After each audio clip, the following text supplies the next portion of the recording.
It was on the 15th day of April on the second year after the Israelis left Egypt that the Lord issued the following instructions to Moses. He was in the tabernacle at the camp of Israel on the Sinai Peninsula at the time. Take a census of all the men 20 years old and older who were able to go to war, indicating their tribe and family. You and Aaron are to direct the project, assisted by these leaders from each tribe. Reuben, Eleazar, son of Shedeur. Simeon, Shelumiel, son of Zurishaddai. Judah, Nahshon, son of Amminadab. Issachar, Nethanel, son of Zuar. Zebulun, Eliab, son of Helon. Ephraim, son of Joseph. Elishama, son of Ammuhud. Manasseh, son of Joseph. Gamaliel, son of Bedahizar. Benjamin, Abidan, son of Gideoni. Dan, Ahaziar, son of Ammishaddai. Asher, Pagiel, son of Okran. Gad, Eliasaph, son of Deuel. Naphtali, Ahira, son of Enan. These were the tribal leaders elected from among the people. On the same day, Moses and Aaron and the above-named leaders summoned all the men of Israel who were 20 years old or older to come and register, each man indicating his tribe and family as the Lord had commanded Moses. Here's the final tabulation. Reuben, the oldest son of Jacob, 46,500. Simeon, 59,300. Gad, 45,650. Judah, 74,600. Issachar, 54,400. Zebulun, 57,400. Joseph, Ephraim, son of Joseph, 40,500. Joseph, Manasseh, son of Joseph, 32,200. Benjamin, 35,400. Dan, 62,700. Asher, 41,500. Naphtali, 53,400. Grand total, 603,550. This total does not include the Levites, for the Lord had said to Moses, exempt the tribe of Levi from the draft and do not include their number in the census. For the Levites were assigned for the work connected with the tabernacle and its transportation. They are to live near the tabernacle, and whenever the tabernacle is moved, the Levites are to take it down and set it up again. Anyone else touching it shall be executed. Each tribe of Israel shall have a separate camping area with its own flag. The Levites' tents shall be clustered around the tabernacle as a wall between the people of Israel and God's wrath, to protect them from his fierce anger against their sins. So all of these instructions of the Lord to Moses were put into effect. The book of Numbers, chapter 2, verse 1. The Lord gave these further instructions to Moses and Aaron. Each tribe will have its own tent area with its flagpole and tribal banner. At the center of these tribal compounds will be the tabernacle. Here are the tribal locations. The tribes, the leaders, the location, and the census. Judah, Nahshon, son of Amminadab, east side of the tabernacle, 74,600. Issachar, Nethanel, son of Zuar, next to Judah, 54,400. Zebulun, Eliab, son of Helon, next to Issachar, 57,400. So the total of all those on Judah's side of the camp was 186,400. These three tribes led the way whenever the Israelites traveled to a new campsite. Reuben, Eleazar, son of Shedeur, south side of the tabernacle, 46,500. Simeon, Shelumiel, son of Zurishaddai, next to Reuben, 59,300.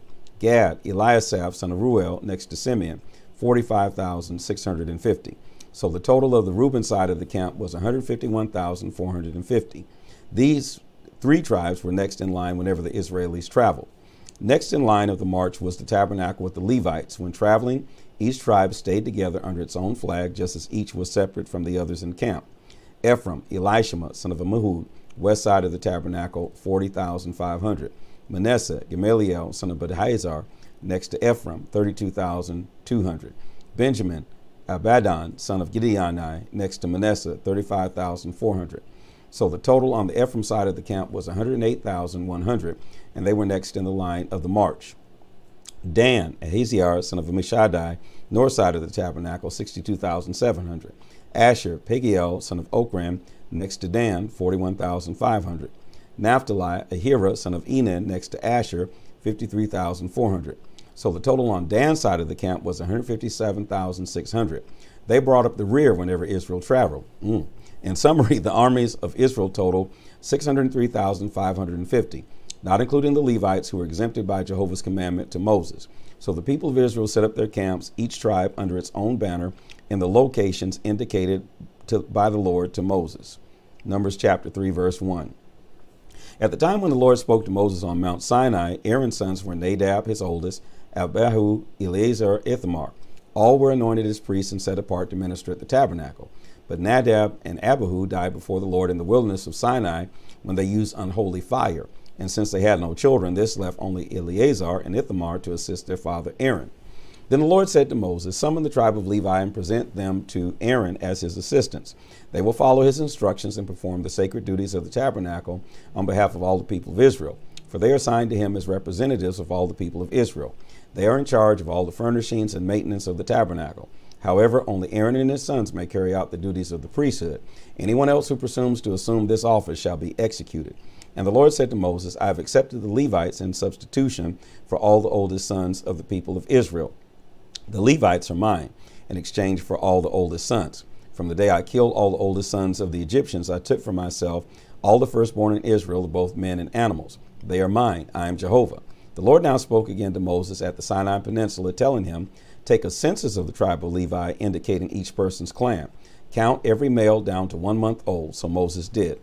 Levi's son, Levi's grandsons, clan's name, census leader, and camp location. Gershon, Libni, Shimei, 7,500. Eliasaph, son of Leel, west side of the tabernacle. Their responsibilities. The responsibility of these two clans of Levites was to care for the tabernacle, its coverings, its entry drapes, the drapes covering the fence surrounding the courtyard, the screen at the entrance of the courtyard surrounding the tabernacle, the altar, and all the ropes used in tying the tabernacle together. Levi's sons, Levi's grandsons, clan name, census leader, camp location. Kohath, Amram, Izhar, Hebron, Uzziel, 8,600. Elizaphan, son of Uzziel, south side of the tabernacle. Their responsibilities. The responsibility of these four clans of Levites was the care of the ark, the table, the lampstand, the altars, the various utensils used in the tabernacle, the veil, and any repairs needed on any of these items. Note, Eleazar, Aaron's son, shall be the chief administrator over the leaders of the Levites, with special responsibility for the oversight of the sanctuary. Levi's son, Levi's grandsons, clan's name, census leader, camp location. Merari, Mali, Mushi, 6,200. Zuriel, son of Abihail, north side of the tabernacle. Their responsibilities. The responsibility of these two clans was the care of the frames of the tabernacle building, the posts, the bases for the posts, and all of the equipment needed for their use, the posts around the courtyard, and their bases, pegs, and ropes. The area east of the tabernacle was reserved for the tents of Moses and Aaron and his sons, who had the final responsibility of the tabernacle on behalf of the people of Israel.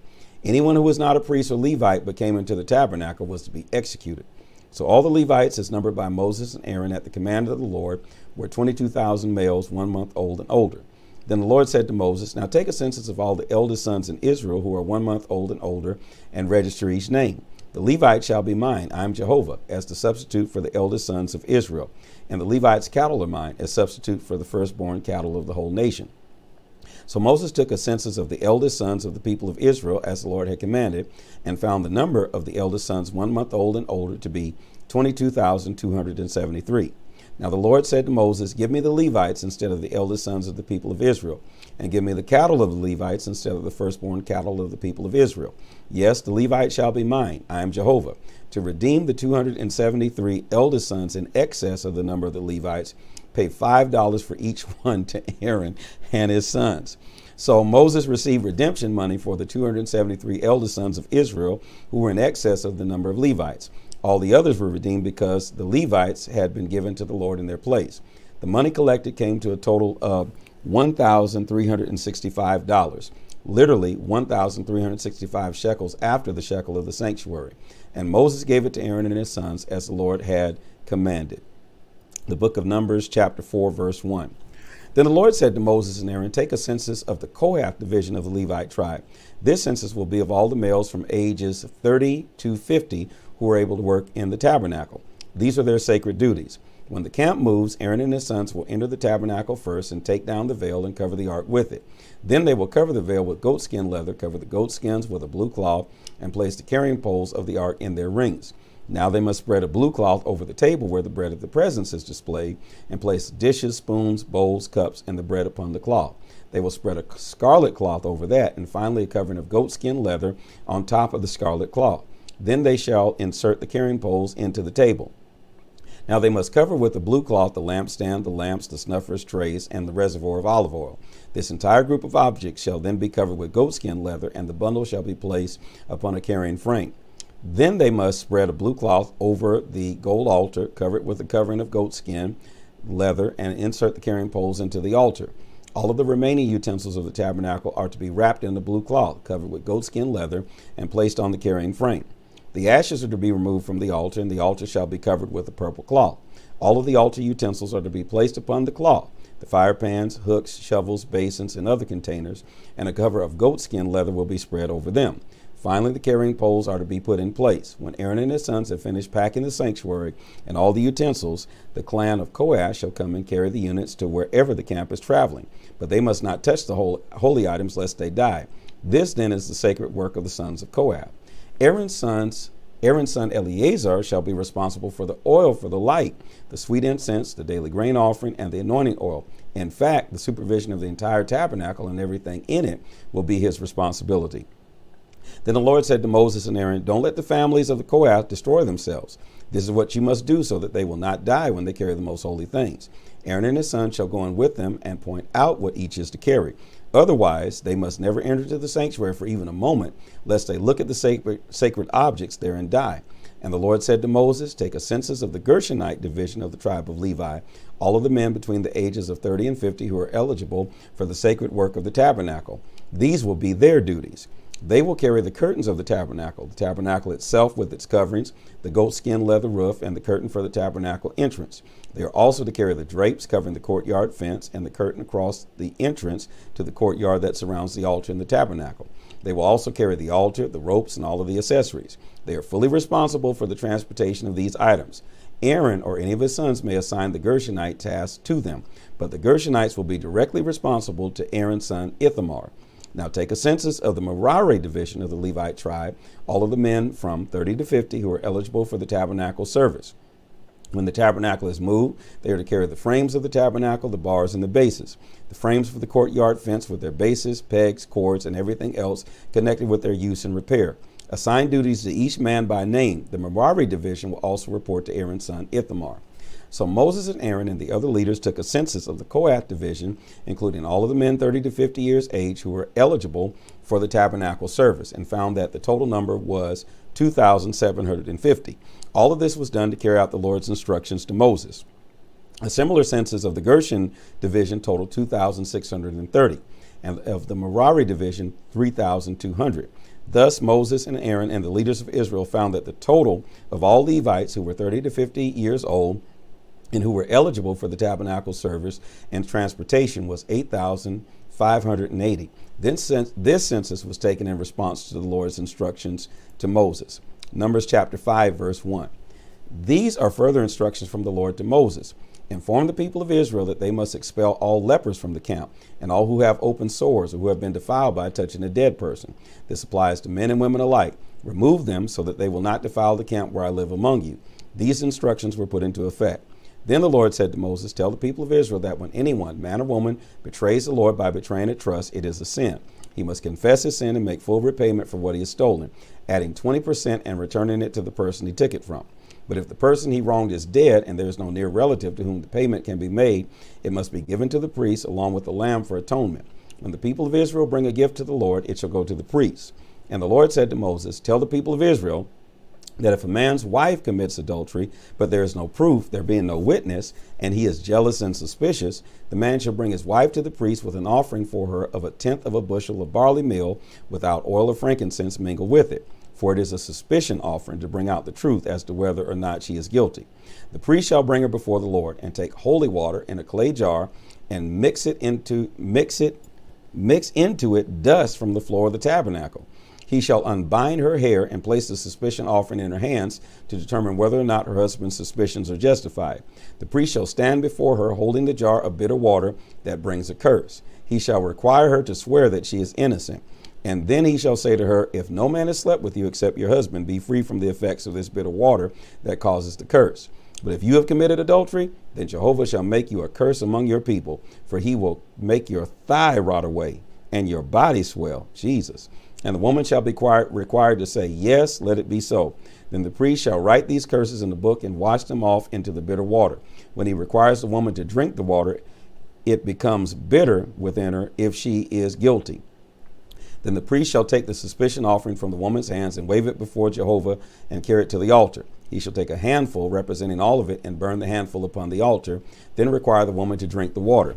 If she has been defiled, having committed adultery against her husband, the water will become bitter within her, and her body will swell, and her thigh will rot, and she shall be a curse among her people. But if she is pure and has not committed adultery, she shall be unharmed and will soon become pregnant. Okay, this then, my God, is the law concerning a wayward wife, or a husband's suspicions against his wife to determine whether or not she has been unfaithful to him. He shall bring her before the Lord, and the priest shall handle the situation as outlined above. Her husband shall not be brought to trial for causing her horrible disease, for she is responsible.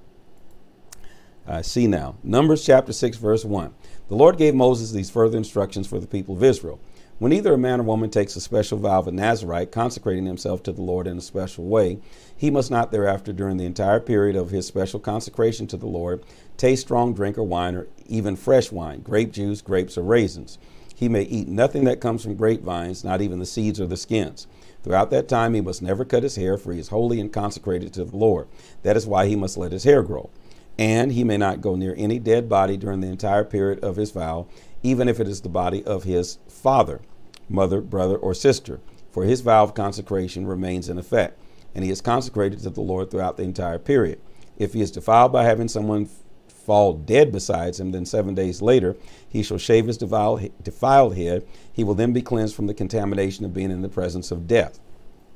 The next day, the 8th day, he must bring 2 turtle doves or 2 young pigeons to the priest at the entrance of the tabernacle. The priest shall offer one of the birds for a sin offering and the other for a burnt offering, and make atonement for his defilement. And he must renew his vows that day and let his hair begin to grow again. The days of his vow that were fulfilled before his defilement no longer count. He must begin all over again with a new vow, and must bring a male lamb a year old for a guilt offering. At the conclusion of the period of his vow separation to the Lord, he must go to the entrance of the tabernacle and offer a burnt sacrifice to the Lord, a year-old lamb without defect. He must also offer a sin offering, a yearling ewe lamb without defect, a peace offering, a ram without defect, a basket of bread made without yeast, pancakes made of fine flour mixed with olive oil, unleavened wafers spread with oil, and the accompanying grain offering and drink offerings. The priest shall present these offerings before the Lord, first the sin offering and the burnt offering, then the ram for a peace offering, along with the basket of bread made without yeast, and finally the grain offering along with the drink offering. Then the Nazirite shall shave his long hair, the sign of his vow of separation.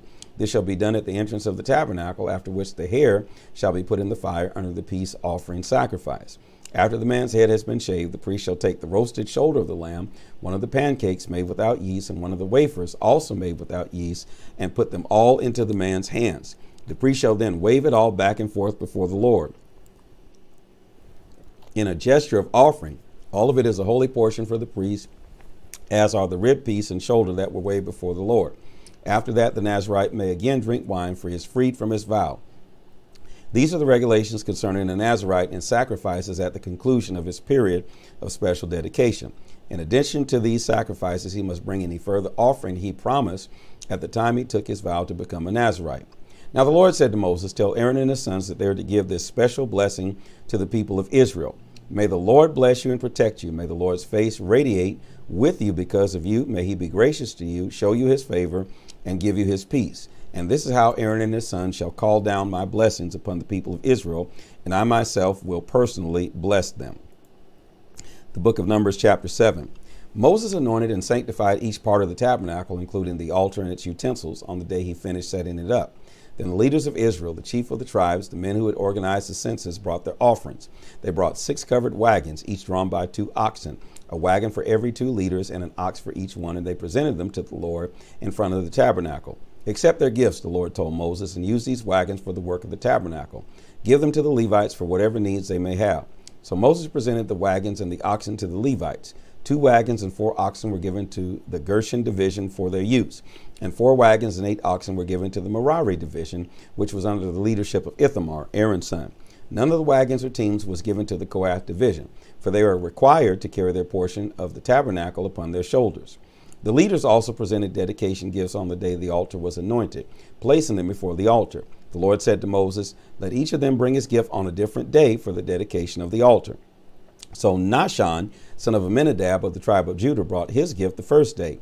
It consisted of a silver platter weighing 3 pounds and a silver bowl of 2 pounds, about 2 pounds, both filled with grain offerings of fine flour mixed with oil. He also brought a tiny gold box of incense, which weighed only about 4 ounces. He brought a young bull, a ram, and a male yearling as a burnt offering, a male goat for a sin offering, and for the peace offerings, 2 oxen, 5 rams, 5 male goats, and 5 male yearling lambs. The next day, Nathuniel, the son of Zuar, chief of the tribe of Issachar, brought his gifts and offerings. They were exactly the same as Nahshon had presented on the previous day. On the third day, Eliab, son of Helon, chief of the tribe of Zebulun, came with his offerings, the same as those presented on the previous days. On the fourth day, the gifts were presented of Eleazar, son of Shedeur, chief of the tribe of Reuben, his gifts and offerings, the same as those given on the previous days. On the fifth day came Shelomiel, son of Jehoshadai, chief of the tribe of Simeon, with the same gifts. The next day it was Eliphaz's turn, son of Deuel, chief of the tribe of Gad. He too offered the same gifts and sacrifices. On the seventh day, Elishama, son of Meuad, chief of the tribe of Ephraim, brought his gifts, the same as those presented on the previous days. Gamaliel, son of Pedahizur, prince of the tribe of Manasseh, came on the eighth day with the same offerings. On the ninth day, it was Abidan, the son of Gideoni, chief of the tribe of Benjamin, with his gifts, the same as those offered by the others. Ahiziah, son of Ammishaddai, brought his gifts on the 10th day. He was chief of the tribe of Dan, and his offerings were the same as those on the previous days. Pagiel, son of Okran, chief of the tribe of Asher, brought his gifts on the 11th day, the same gifts and offerings as the others. On the 12th day came Ahira, the son of Enan, chief of the tribe of Naphtali, with his offerings. They were identical to those brought by the others. So beginning the day the altar was anointed, it was dedicated by these gifts from the chiefs of the tribes of Israel. Their combined offerings were as follows: 12 silver platters, each weighing about 3 pounds, 12 silver bowls, each weighing about 2 pounds. So the total weight of the silver was about 60 pounds. 12 gold trays, the trays weighing about 4 ounces apiece. So the total weight of gold was about 3 pounds. For the burnt offerings, they brought 12 bulls, 12 rams, 12 yearling male goats with the grain offerings that accompanied them. For the sin offering, they brought 12 male goats. For the peace offerings, they brought 24 young bulls, 60 rams, 60 male goats, 60 male lambs 1 year old.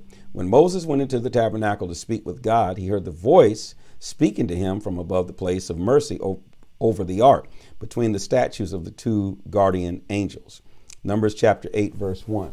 The Lord said to Moses, "Tell Aaron that when he lights the 7 lamps in the lampstand, he is to set them so that they will throw their light forward." So Aaron did this. The lampstand, including the floral decorations on the base and branches, were made entirely of beaten gold. It was constructed according to the exact design the Lord had shown Moses. Then the Lord said to Moses, "Now set apart the Levites from the other people of Israel. Do this by sprinkling water of purification upon them, then having them shave their entire bodies and wash their clothing and themselves. Have them bring a young bull and a grain offering and a fine flour mingled with oil, along with another young bull for a sin offering. Then bring the Levites to the door of the tabernacle as all the people watch. There the leaders of the tribes shall lay their hands upon them, and Aaron, with a gesture of offering, shall present them to the Lord as a gift from the entire nation of Israel. The Levites will represent all the people in serving the Lord. Next, the Levite leaders shall lay their hands upon the heads of the young bulls and offer them before the Lord, one for a sin offering and the other for a burnt offering, to make atonement for the Levites. Then the Levites are to be presented to Aaron and his sons, just as any other gift to the Lord is given to the priests. In this way you will dedicate the Levites from among the rest of the people of Israel, and the Levites shall be mine. After you have sanctified them and presented them in this way, they shall go in and out of the tabernacle to do their work.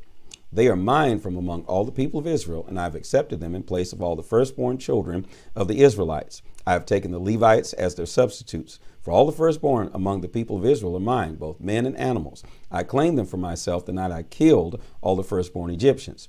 Yes, I have accepted the Levites in place of all the eldest sons of Israel, and I will give the Levites as a gift to Aaron and his sons. The Levites will carry out the sacred duties required of the people of Israel in the tabernacle, and I will offer the people sacrifices, making atonement for them. There will be no plague among the Israelites as there would be if the ordinary people entered the tabernacle. So Moses and Aaron and all the people of Israel dedicated the Levites, carefully following Jehovah's instructions to Moses. The Levites purified themselves and washed their clothes, and Aaron presented them to the Lord in a gesture of offering. He then performed the rite of atonement over them to purify them. After that, they went into the tabernacle as assistants to Aaron and his sons. Everything was done just as the Lord had commanded Moses. The Lord also instructed Moses the Levites are to begin serving in the tabernacle at the age of 25 and are to retire at the age of 50. My Lord. After retirement, they can assist with various light duties in the tabernacle, but will have no regular responsibilities. Wow. Numbers chapter 9. Jehovah gave these instructions to Moses while he and the rest of the Israelis were on the Sinai Peninsula during the first month of the second year after leaving Egypt. The people of Israel must celebrate the Passover annually on April 1st, beginning in the evening. So be sure to follow all the instructions concerning this celebration. So Moses announced that the Passover celebration would begin on the evening of April 1st, there in the Sinai Peninsula, just as the Lord had commanded. But as it happened, some of the men had just attended the funeral and were ceremonially defiled by having touched the dead body, so they couldn't eat the Passover lamb that night. They came to Moses and Aaron and explained their problem and protested at being forbidden from offering their sacrifice to the Lord at the time he had appointed. Moses said he would ask the Lord about it, and this was God's reply. If any of the people of Israel now or in their generations to come are defiled at Passover time because of touching a dead body, or if they are on a journey and cannot be present, they may still celebrate the Passover, but 1 month later, on May the 1st, beginning in the evening. Interesting. They are to eat the lamb at that time with unleavened bread and bitter herbs. They must not leave any of it until the next morning. They must not break a bone of it and must follow the regular instructions concerning the Passover. But anyone who is not defiled and anyone who is not away on a trip and yet refuses to celebrate the Passover at the regular time shall be excommunicated from the people of Israel for refusing to sacrifice to Jehovah at the proper time. He must bear his guilt. And if a foreigner is living among you and wants to celebrate the Passover to the Lord, he shall follow all these same instructions. There is one law for all. On the day the tabernacle was raised, the cloud covered it, and that evening the cloud changed to the appearance of fire and stayed that way throughout the night. It was always so, the daytime cloud changing to the appearance of fire at night.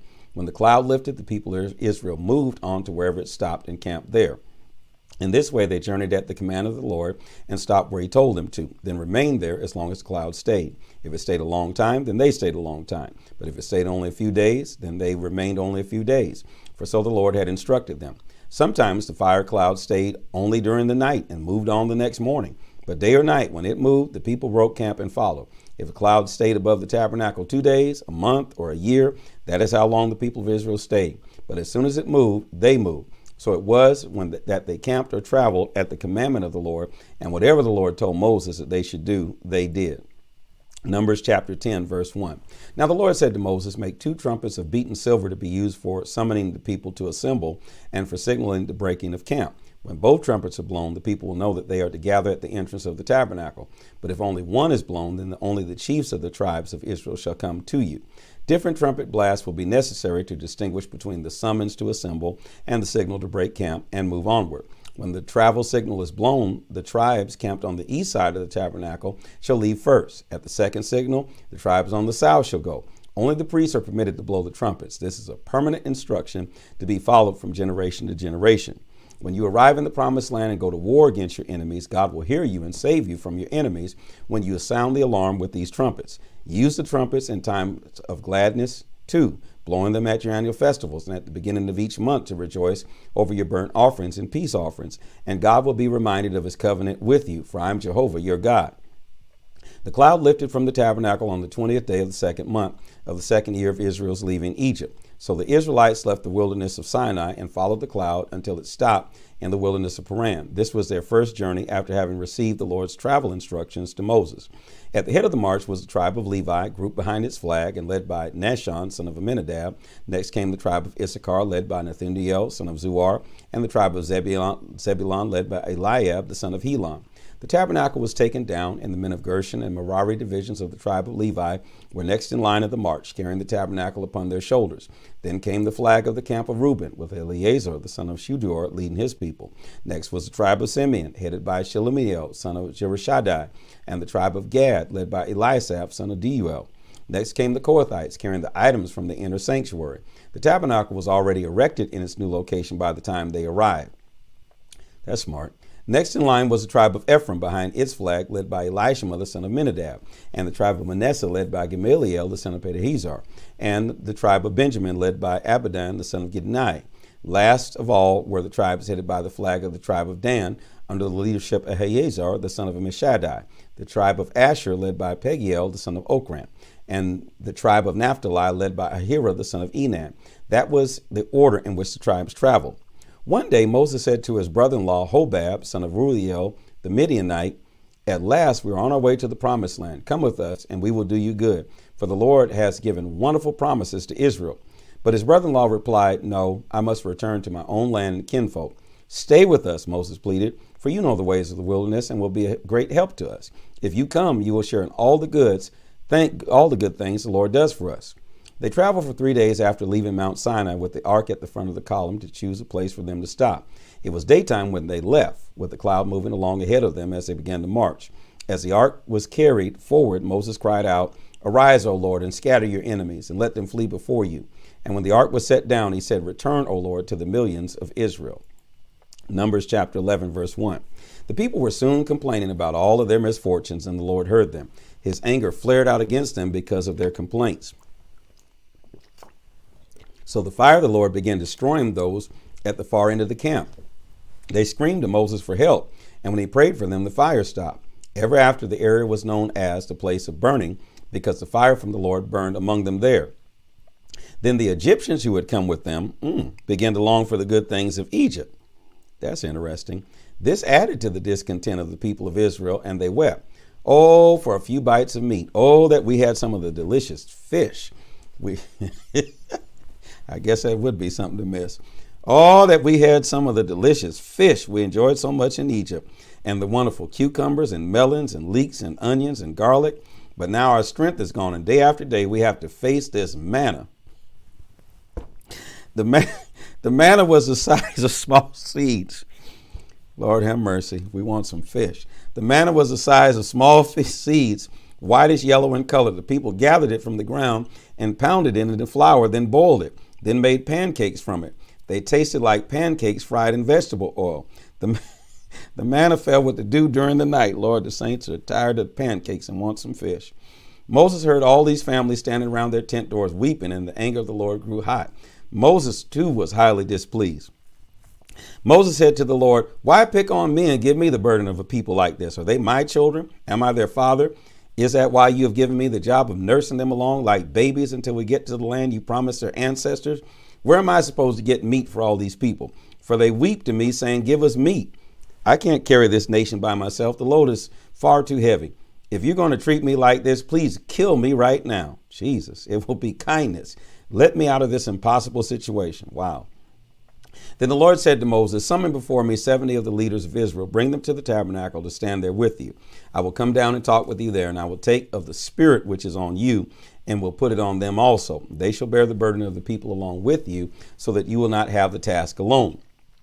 And tell the people to purify themselves, for tomorrow they shall have meat to eat.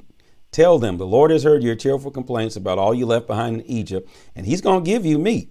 You shall eat it, not just for a day or 2 or 5 or 10 or even 20. For 1 whole month you will have meat until you vomit it from your noses. For you have rejected the Lord who is here among you, and you have wept for Egypt." But Moses said, "There are 600,000 men alone, besides all the women and children, and yet you promise them meat for a whole month? If we butcher all our flocks and herds, it won't be enough.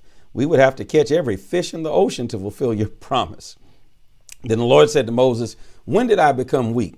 Now you shall see whether my word comes true or not." So Moses left the tabernacle and reported Jehovah's words to the people, and he gathered the 70 elders and placed them around the tabernacle. And the Lord came down in the cloud and talked with Moses, and the Lord took of the spirit that was upon Moses and put it upon the 70 elders. And when the spirit rested upon them, they prophesied for some time. But 2 of the 70, Eldad and Medad, were still in the camp. And when the spirit rested upon them, they prophesied there. Some young men ran and told Moses what was happening. And Joshua, the son of Nun, one of Moses' personally chosen assistants, protested, "Sir, make them stop." But Moses replied, "Are you jealous for my sake? I only wish that all of the Lord's people were prophets, and the Lord would put his spirit upon all of them." Then Moses returned to the camp with the elders of Israel. The Lord sent a wind that brought quail from the sea and let them fall into the camp and all around it. As far as one could walk in a day in any direction, there were quail flying 3 or 4 feet above the ground. So the people caught and killed quail all that day and through the night, and all the next day too. The least anyone gathered was 100 bushels. Quail were spread all around the camp.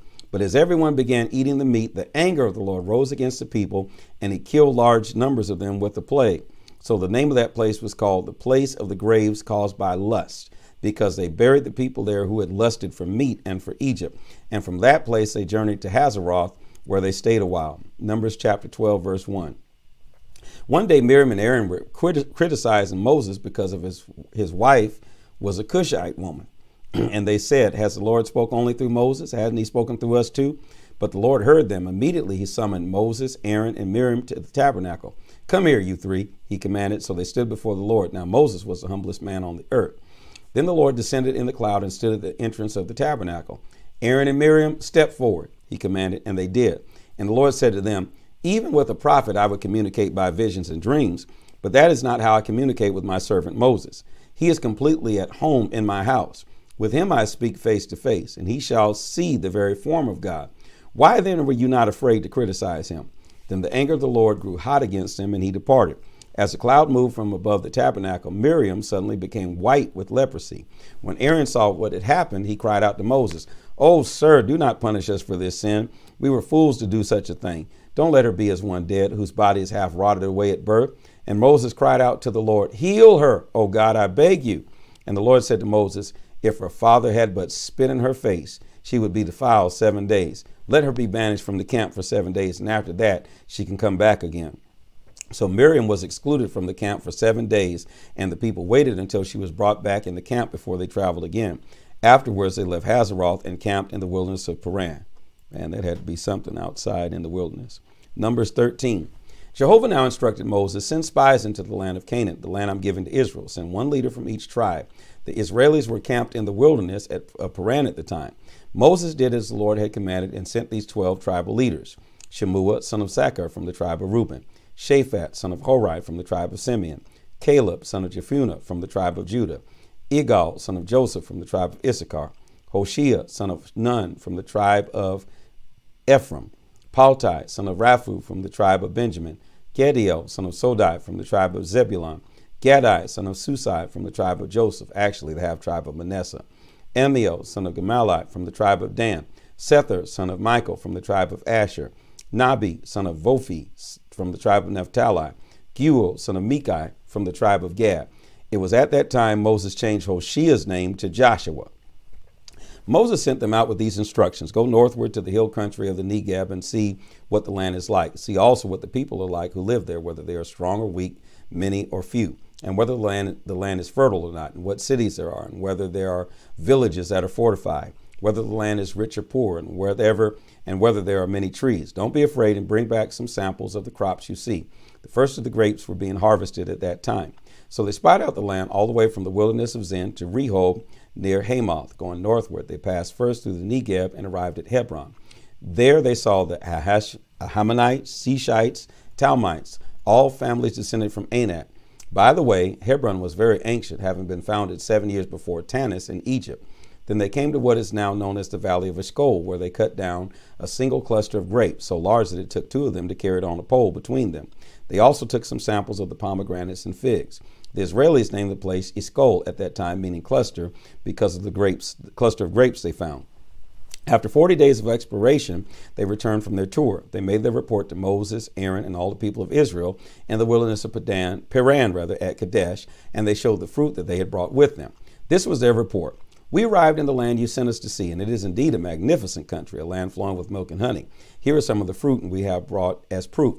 But the people living there are powerful, and the cities are fortified and very large. And what's more, we saw Anakim, giants there. The Amalekites live in the south, while in the hill country there are the Hittites, Jebusites, and Amorites. Down along the coast of the Mediterranean Sea and in the Jordan River Valley are the Canaanites. But Caleb reassured the people as they stood before Moses. Let us go up at once and possess it, he said, for we are well able to conquer it. Not against people as strong as they are, the spies said. They would crush us. So the majority report of the spies was negative. The land is full of warriors. The people are powerfully built. And we saw some of the Anakim there, descendants of the ancient race of giants. We felt like grasshoppers before them. They were so tall. Numbers chapter 14, verse 1. Then all the people began weeping aloud and carried on all night. Their voices rose in a great chorus of complaint against Moses and Aaron. We wish we had died in Egypt, they wailed, or even here in the wilderness, rather than be taken into this country ahead of us. Jehovah will kill us there, and our wives and our little ones will become slaves. Let's get out of here and return to Egypt. The idea swept the camp. Let's elect a leader to take. Wow. Let's elect a leader to take us back to Egypt, they shouted. Wow. Then Moses and Aaron fell face downward on the ground before the people of Israel. Two of the spies, Joshua the son of Nun and Caleb the son of Jephunneh, ripped their clothing and said to all the people, "It is a wonderful country ahead, and the Lord loves us. He will bring us safely into the land and give it to us. It is very fertile, a land flowing with milk and honey. Oh, do not rebel against the Lord, and do not fear the people of the land, for they are but bread for us to eat. The Lord is with us, and he has removed his protection from them. Don't be afraid of them." But the only response of the people was to talk of stoning them. Then the glory of the Lord appeared, and the Lord said to Moses, "How long will these people despise me? Will they never believe me, even after all the miracles I have done among them? I will disinherit them and destroy them with a plague, and I will make you into a nation far greater and mightier than they are." "But what will the Egyptians think when they hear about it?" Moses pleaded with the Lord. "They know full well the power you displayed in rescuing your people. They have told this to the inhabitants of the land, who are well aware that you are with Israel and that you talk with her face to face. They see the pillar of cloud and fire standing above us, and they know that you lead and protect us night and day. Now, if you kill all your people, the nations that have heard of your fame will say, 'The Lord had to kill them because he wasn't able to take care of them in the wilderness. He wasn't strong enough to bring them into the land he swore he would give them.' Oh, please show the great power of your patience, and by forgiving our sins and showing us your steadfast love. Forgive us, even though you have said that you don't let sin go unpunished, and that you punish the father's fault in the children to the third and fourth generation. Oh, I plead with you, pardon the sins of this people because of your magnificent, steadfast love, just as you have forgiven them all the time from when they left Egypt until now." Then the Lord said, "All right, I will pardon them as you have requested, but I vow by my own name that just as it is true that all the earth shall be filled with the glory of the Lord, so it is true that not one of the men who has seen my glory and the miracles I did both in Egypt and in the wilderness, and 10 times refused to trust me and obey me, shall even see the land I promised to this people's ancestors. But my servant Caleb is a different kind of man. He has obeyed me fully. I will bring him into the land he entered as a spy, and his descendants shall have their full share in it. But now, since the people of Israel are so afraid of the Amalekites and the Canaanites living in the valleys, tomorrow you must turn back into the wilderness in the direction of the Red Sea." Then the Lord said to Moses and to Aaron, "How long will this wicked nation complain about me? For I've heard all that they have been saying. Tell them, the Lord vows to do what you have feared. You will all die here in the wilderness. Not a single one of you, 20 years old and older, who has complained against me shall enter the promised land.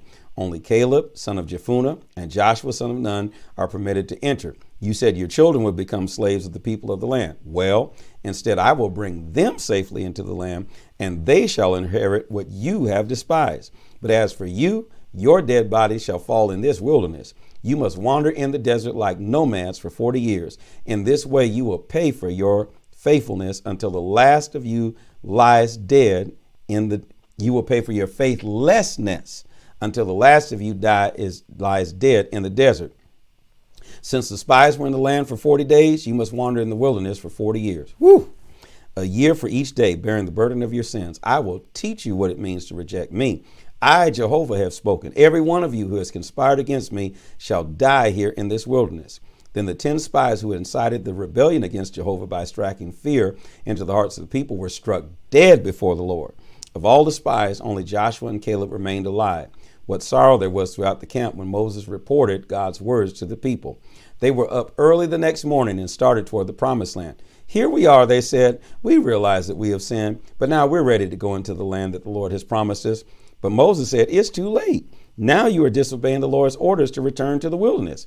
Don't go ahead with your own plan or you will be crushed by your enemies.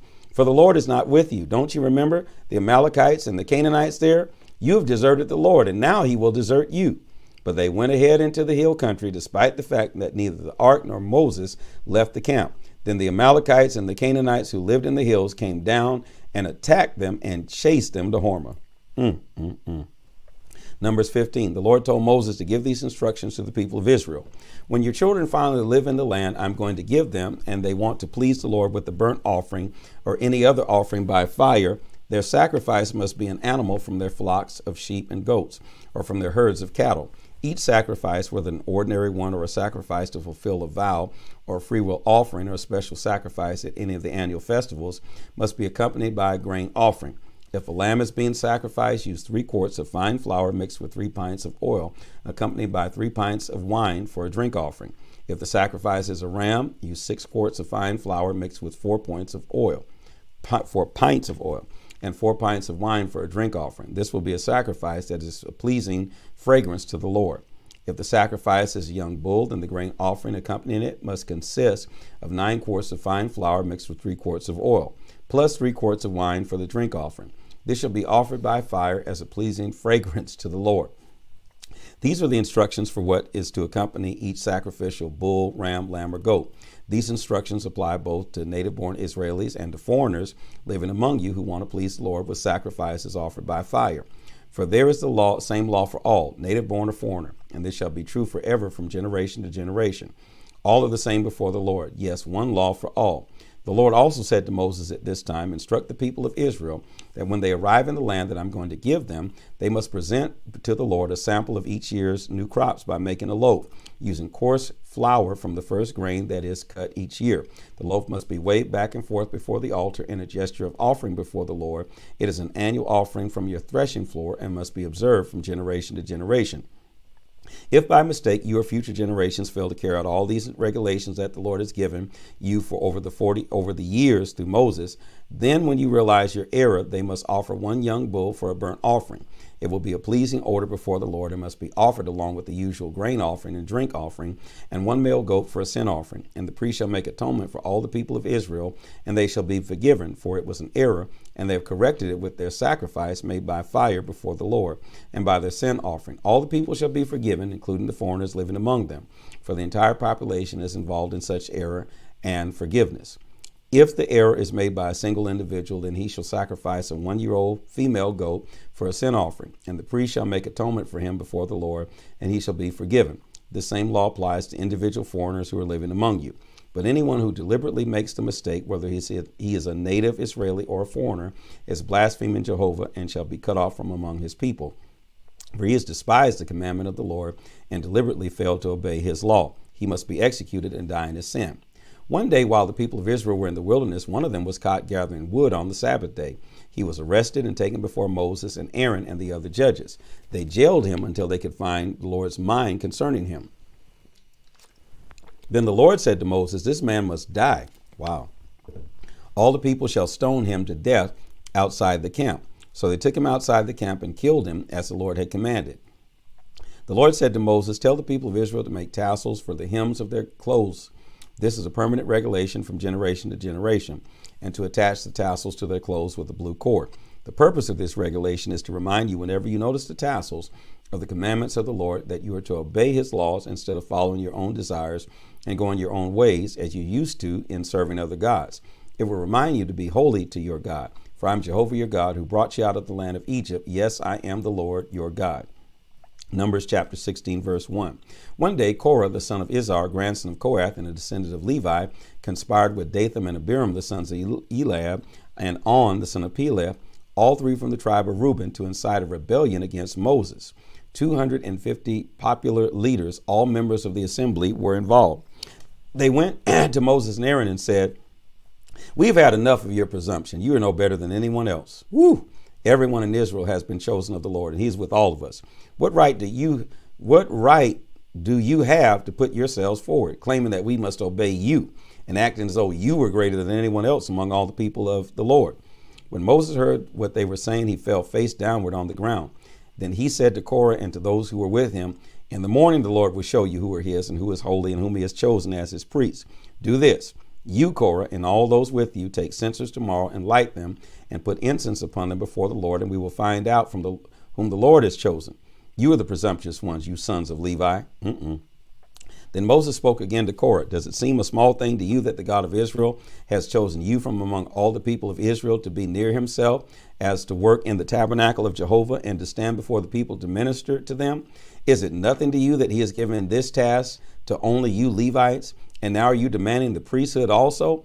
That is what you really after? That is why you are revolting against Jehovah? And what has Aaron done that you are dissatisfied with him?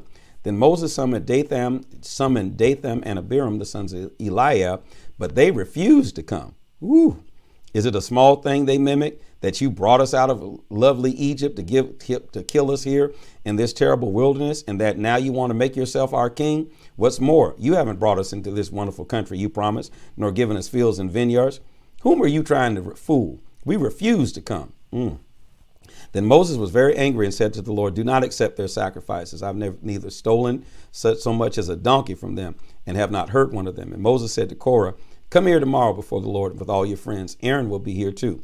Be sure to bring your censers and incense on them, a censer for each man, 250 in all. And Aaron will also be here with us. So they did. They came with their censers and lit them and placed the incense on them and stood at the entrance of the tabernacle with Moses and Aaron. Meanwhile, Korah had stirred up the entire nation against Moses and Aaron, and they all assembled to watch. Then the glory of Jehovah appeared to all the people. And Jehovah said to Moses and Aaron, get away from these people so that I may instantly destroy them. But Moses and Aaron fell face downward to the ground before the Lord. O God of all mankind, they pleaded, must you be angry with all the people when one man sins? And the Lord said to Moses, then tell the people to get away from the tents of Korah, Dathan, and Abiram. So Moses rushed over to the tents of Dathan and Abiram, followed closely by the 250 Israeli leaders. Quick, he told the people, get away from the tents of these wicked men, and don't touch anything that belongs to them, lest you be included in their sins and destroyed with them. So all the people stood back from the tents of Korah, Dathan, and Abiram.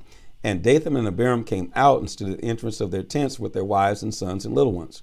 And Moses said, by this you will know that Jehovah has sent me to do all these things that I have done, for I have not done them on my own. If these men die a natural death or from some ordinary accident or disease, then Jehovah has not sent me. But if the Lord does a miracle and the ground opens up and swallows them and everything that belongs to them, and they go down alive into Sheol, then you will know that these men have despised the Lord.